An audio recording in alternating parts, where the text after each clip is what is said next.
ভাই সব আমি বড় রাজনৈতিক ব্যক্তিত্ব, আপনারা শুনতে হবে, মানতে হবে, এটা করতে হবে। তরুণদের পকেটে টাকা নাই, তারা বিয়ে করতে পারে না। বড় বড় নেতা হিসেবে মানুষের সামনে উপস্থিত হতে হবে না, মানুষের কাছে যেতে হবে যে মা বাবা আপু আপনাদের কি সমস্যা, এই সমস্যাগুলোর আমরা সমাধান করতে চাই, আমরা সমাধানের রাজনীতিটা করতে চাই।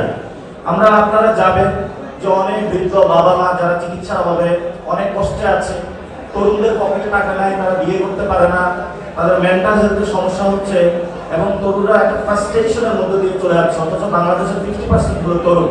তাহলে এই মানুষগুলোর সমস্যার সমাধান আমরা কিভাবে করব, সেই প্রচেষ্টাটা প্রতিনিয়ত ইনোভেটিভ চিন্তা করা এবং সেই ইনোভেটিভ চিন্তা থেকে সমস্যার সমাধানের চেষ্টা করা।